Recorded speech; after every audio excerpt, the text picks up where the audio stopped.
나눌 제목은 예수님의 포로가 되십시오. 예수님의 포로가 되십시오.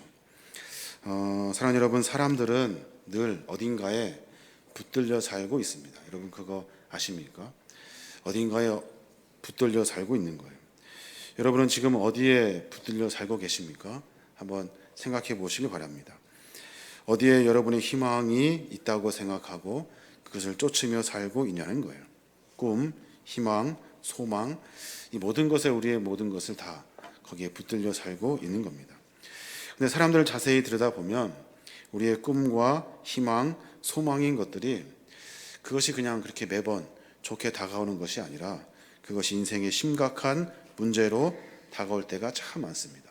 어쩌면 그것을 쫓으며 얻으려고 몸부림치며 살아가지만 그걸로 하여금 우리가 거기에 매인 노예의 삶을 사는 것을 우리는 많은 이야기를 통해서 엿볼 수가 있습니다. 돈을 많이 벌었다고 해서 성공한 것이 아니죠. 많은 돈에 노예가 되어 있다면 그보다 더 불행한 것은 없습니다. 최고의 권력을 얻기 위해서 매번 사람들은 이야기를 합니다. 하지만 그 권력의 노예가 되어 있다면 그 인생은 실패한 인생입니다. 명예를 얻기 위해서 성공한 인생이 아니라 매번 명예에 사로잡힌 명예의 노예가 되었다면 그 인생은 참 비참한 인생이 되고 마는 것입니다. 돈에 매이고 명예에 매이고 권력에 매인 사람들, 자기 자신과 편견에 매여서 아무리 생각을 바꾸려고 해도 노력을 해도 바꾸어내지 못하는 불쌍한 사람들이 참 많습니다. 그들은 모두가 다 돈과 명예와 권력과 자기 지식과 편견의 노예로 사로잡힌 사람들입니다. 사랑하는 여러분, 성공은 뭘까요? 인생의 성공. 인생의 성공은 소유에 있지 않습니다. 많은 것을 소유한다고 성공한 것이 아닙니다. 인생의 성공은 무엇이냐면 자유에 있습니다. 자유. 무엇이든지 자유할 수 있는 것. 이것이 바로 인생의 성공인 겁니다. 아무리 무엇을 많아도 자유해야 하는 거예요. 아무리 무엇을 누려도 자유해야 하는 거예요. 마음과 삶이 자유로워야 되는 겁니다. 내가 무엇을 얼마나 소유했냐, 이것에 중요한 것이 아닙니다. 우리가 얼마큼 자유한 영역이 넓은가 하는 것이 중요한 문제입니다. 시편 127편 2절에 보면 그런 말씀이 있습니다. 여호와께서는 그의 사랑하는 자에게는 잠을 주시는 도다. 이 말씀 잘 아시는 말씀일 거예요. 그 잠은 참 자유인만이 맛볼 수 있는 잠입니다. 무엇인가 매여 노예가 되어 있는 사람들은 그 걱정 때문에 진정한 안식과 참 쉼을 얻지 못합니다. 한때 천하를 호령하고 부려움을 샀던 경제인들, 정치인들, 지식인들, 법조인들 어느 날 갑자기 피의자 신분이 되고 죄수의 신분이 되어 있는 것을 우리 뉴스를 통해서 종종 보게 됩니다. 그들이 잠이나 제대로 잤겠습니까? 그들이 그것을 지켜내려고 참된 안식을 얻기나 했겠습니까? 그것을 보면 그들 모두 참으로 서글프고 불행한 인생을 살았던 사람들입니다. 그들은 부와 권력과 명예의 노예가 되어가지고 그것을 자신에게 화가 되게 한 사람들입니다. 성공한 것처럼 보입니다. 한때 부러움의 대상이 되기도 합니다. 글쎄요, 그것이 정말로 대단하고 위대한 걸까요? 그래서 그것을 사람들은 쫓아다닙니다. 그럼에도 불구하고 괜찮다고 상관없다고 그것을 쫓으며 살아갑니다. 글쎄요, 생각과 가치관과 인격과 신앙이 병들었기 때문에 그러한 것들을 쫓아다니는 겁니다. 여러분, 인생의 성공과 실패는 소유에 있는 것이 아니라 얼마큼 자유 한가에 있는 겁니다. 세상의 것, 유한한 것들에 대하여 노예가 되는 것이 아니라 참 자유인이 되어야 하는 겁니다. 적어도 부족해도 연약해도 그 안에 자유를 누릴 수 있으면 그 인생은 성공한 인생이 되는 겁니다. 부나 명예나 권력을 취하지 말라는 말이 아니라 그것을 가지고 있어도 그 안에 자유를 누릴 줄 아는 성숙한 사람이 되어야 하는 거예요. 거기에 목숨을 거는 것이 아니라 그리스도인으로 세상의 것 쫓지 아니하며 그 안에서 그러한 것들을 누리며 살 수 있는 예수 그리스도의 참 가치를 발견해야 하는 겁니다. 그럼 어디에 우리가 목숨을 걸어야 하는지, 우리가 어떤 것을 쫓아야 하는지, 우리가 무엇의 포로가 되어야 하는지 답은 이미 나와 있습니다. 그것은 바로 예수 그리스도입니다. 주님에게 포로가 되어야 하는 거예요. 오늘 포로가 된 사람의 이야기가 성경에 기록되어져 있습니다. 대단한 사람, 위대한 사람, 똑똑한 사람입니다. 그런데 그는 예수 그리스도의 포로가 되었다고 이야기하고 있는 거예요. 그가 누구냐면 사도 바울이라는 사람입니다. 사도 바울은 예수 믿는 사람을 핍박하기 위해 다메섹으로 가는 길에 부활하신 예수님을 만나 그의 포로가 됩니다. 세상의 포로와 예수님의 포로는 다릅니다. 바울이 예수님의 포로가 된 것은 그가 선택한 것이 아니에요. 예수 그리스도의 사랑이 그를 붙들었던 겁니다. 우리도 마찬가지입니다. 우리가 예수를 선택하고 신앙을 선택한 것 같지만 사실은 그렇지 않습니다. 주님이 우리에게 찾아와 주셨고 주님이 우리로 하여금 그리스도인 삼아 주신 거예요. 우리로 하여금 믿음을 허락하여 주셨고 우리의 삶 가운데 주를 고백하게 하신 거예요. 주님이 우리에게 찾아와 주시고 우리로 하여금 그의 포로가 되게 하신 겁니다. 주님을 믿고 그리고 한 것은 우리의 선택이 아니라 하나님이 우리에게 찾아와 주신 거예요. 바울은 자신에게 찾아오신 주님을 발견합니다. 그때부터 그는 예수 믿는 자를 핍박하던 그 자신이 바뀌어져서 예수님을 위해 한평생을 사랑하는 그리스도인이 됩니다. 과거의 삶을 이렇게 회고합니다. 그 전에 그는 세상의 포로로 살았다고 이야기하고 있어요. 그의 혈통, 화려한 가문, 거기에 포로가 되었대요. 높은 학력, 지식의 포로가 되었대요. 높은 신분의 포로가 되었고 자기 의의 포로가 되었다고 이야기하고 있는 거예요. 신앙과 가치관에 그 포로가 되었다고 이야기하고 있는 거예요. 그가 그렇게 말해요. 빌립보서 3장 우리 5절부터 보면 그렇게 말해요. 나는 8일 만에 할례를 받았고 이스라엘 족속이요 베냐민 지파요 히브리인 중에 히브리인이요 율법으로는 바리새인이요 열심으로는 교회를 핍박하고 율법의 의로는 흠이 없는 자라. 나는 그러한 세상의 노예로 살았다고 고백하고 있는 거예요. 그것이 최고인 줄 알고 살았대요. 그들이 자기 주인이었대요. 그런 것들이 그래서 그는 진정한 자유가 무엇인지 몰랐다는 거예요. 예수님이 나에게 찾아와 주시고 예수님을 알고 난 다음부터 그런 것들이 나를 자유롭게 하지 못한다는 사실을 깨달았다는 거예요. 그래서 그런 것들을 전부 다 버려버리기 시작합니다. 그가 그 안에서 해방되어 참 자유의 삶을 살고 있는 거예요. 그것이 중요하고 소중하고 인생의 목표가 되었는데 그것이 중요한 것이 아니라는 거예요. 빌립보서 3장 7절부터 보면 그렇게 말합니다. 그러나 무엇이든지 내게 유익하던 것을 내가 그리스도를 위하여 다 해로 여길 뿐더러 또한 모든 것을 해로 여김은 내 주 그리스도 예수를 아는 지식이 가장 고상하기 때문이라. 내가 그를 위하여 모든 것을 잃어버리고 배설물로 여김은 그리스도를 얻고 그 안에서 발견되려 함이니 내가 가진 의는 율법에서 난 것이 아니요 오직 그리스도를 믿음으로 말미암은 것이니 곧 믿음으로 하나님께로부터 난 의인이라. 길게 장황하게 말씀드렸습니다마는 과거에 내가 붙들었던 것들은 다 쓰레기라는 거예요. 쓰레기. 그의 인생에 대혁명이 일어난 겁니다.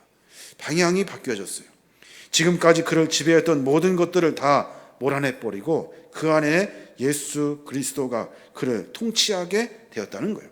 지금까지 그의 생각과 신앙 속에서 그를 지배하고 독재자로 군림하였던 세상의 잘못된 사상과 가치관과 인생의 목적과 잘못된 신앙의 확신을 다 몰아내버리고 예수 그리스도가 바울 그 자신이 그리고 그 자신이 주를 믿는 거룩한 마음으로 하나님이 나의 주인이다라고 고백하고 있는 거예요.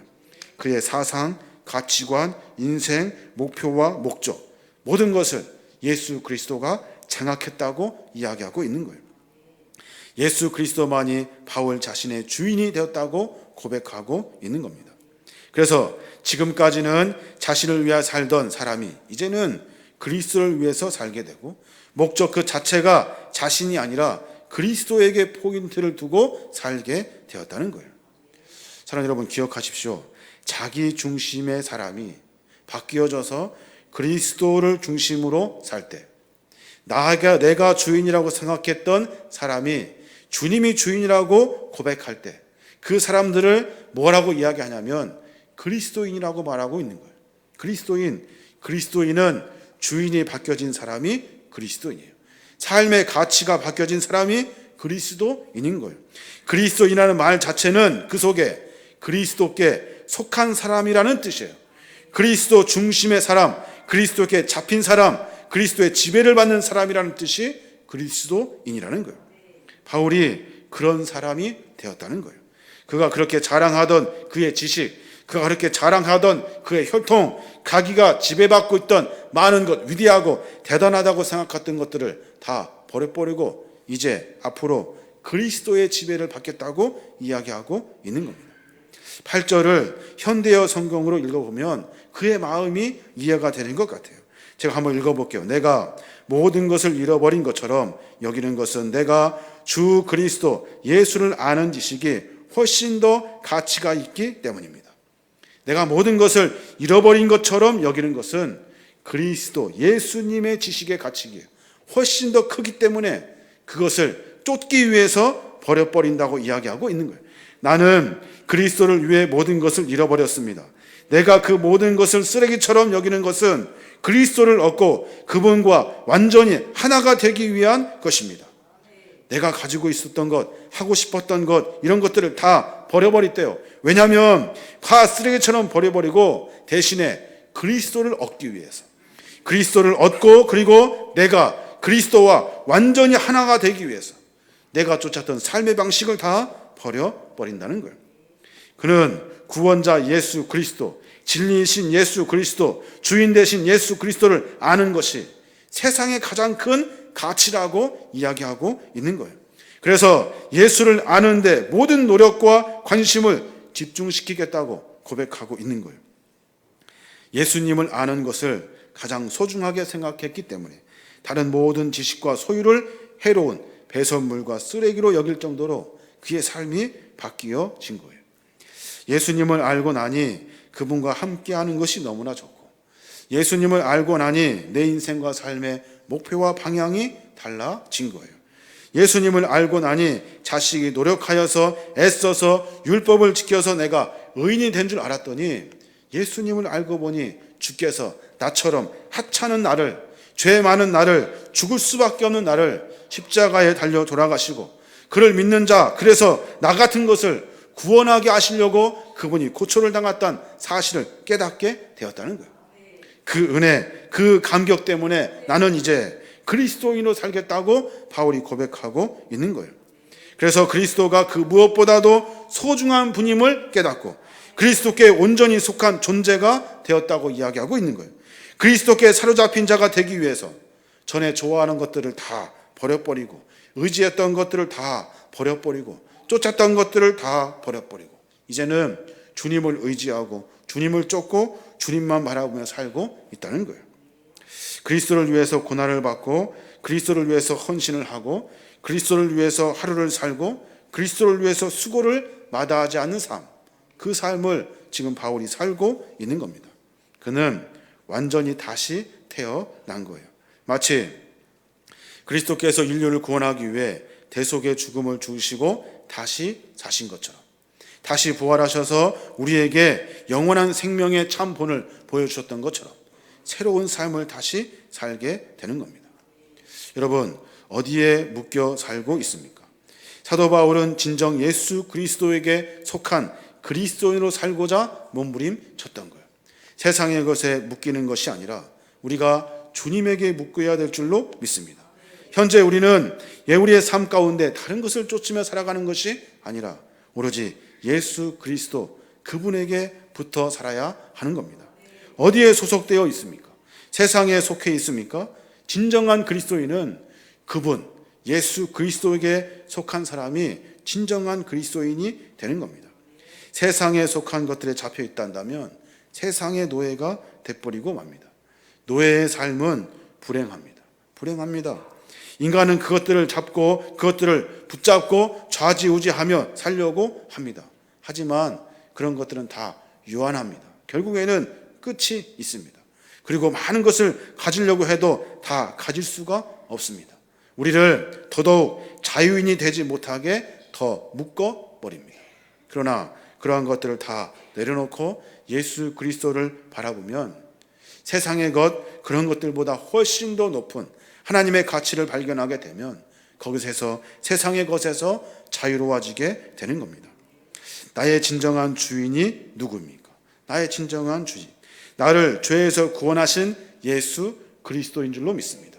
나 같은 것을 선택하셔서 주의 백성 삼아주시고 그저 세상에서 머리 쓰는 것, 고민하는 많은 것들이 세상의 방법, 인간적으로 동물 같은 본능적인 가진 그 쟁취와 투쟁의 그 현장 속에서 우리를 새로운 가치관으로 거룩한 주의 백성으로 삼아 주시는 겁니다. 뉴스를 보았습니다. 명성교회 세습 사건을 보면서 예수가 주인이 아니라 자기 아들이 주인이 된 아버지의 모습을 보았습니다. 명성교회의 돈이 주인이 되었고 예수님의 자리에 그 목사님이 주인이 되어 있었습니다. 그래서 다른 여러 목사님들을 자유하지 못하게 하는 것을 보았습니다. 사랑하는 여러분, 무엇에 얽매여 살고 무엇이 주인인지 분별하지 못하면 이렇게 되는 겁니다. 광화문 시위에 헌금 바구니를 돌리는 뉴스를 보았습니다. 그리고 그것을 목사에게 주어야 된다고 이야기하는 소리도 들었습니다. 예수가 주인이 아니라 1,000원짜리 가치도 안 되는 돈바구니가 주인이 되었기 때문에 그들은 참된 가치를 발견하지 못하게 된 겁니다. 헌금의 주인은 목사가 아니라 주님이 되어야 하는 거예요. 세상의 많은 것들이, 세상의 많은 사람들이 참된 가치를 잃어버리고 살아가고 있습니다. 여러분 기억하십시오. 사람 따르지 마십시오. 사람 따라가면 안 됩니다. 우리는 예수 그리스도를 따라가야 하는 거예요. 목사도 믿지 마십시오. 우리는 목사도 사람입니다. 목사를 믿지 아니하고 우리는 예수 그리스도를 믿는 사람들입니다. 주님이 나의 주인이 되어야 하는 거예요. 우리는 주님의 노예가 되어야 하는 거예요. 사람의 노예가 돼서는 안 됩니다. 어떤 것의 노예가 돼서도 안 됩니다. 어떤 거에 빠져가서도 안 됩니다. 우리는 예수 그리스도를 온전히 붙잡을 줄 아는 거룩한 성숙한 그리스도인이 되어야 하는 겁니다. 바울은 그의 인생의 삶 가운데 주를 주인으로 삼습니다. 그리고 그의 포로가 되기로 작정을 합니다. 자기가 누렸던 많은 것들을 다 내려놓습니다. 세상 사람들이 우한히 쫓아다니는 것, 그거 쫓아다니지 않습니다. 자기 혼자 복음의 행보를 걸어갑니다. 어쩌면 마지막 결론적으로 죽음의 길을 가는 길을 갑니다. 그것이 그리스도인입니다. 지금 어렵고 힘들지만 참고 인내하고 주님만 바라봄으로 말미암아 우리가 마지막에 얻을 영원한 천국, 하나님이 우리에게 허락하신 거룩한 믿음의 승리의 면류관을 얻게 되는 거예요. 그게 바로 그리스도인이라는 겁니다. 사람 바라보지 마시고 주님만 깊이 바라보시는, 그래서 주님 안에서 참 자유인이 되시는 거룩한 믿음의 종들 되시기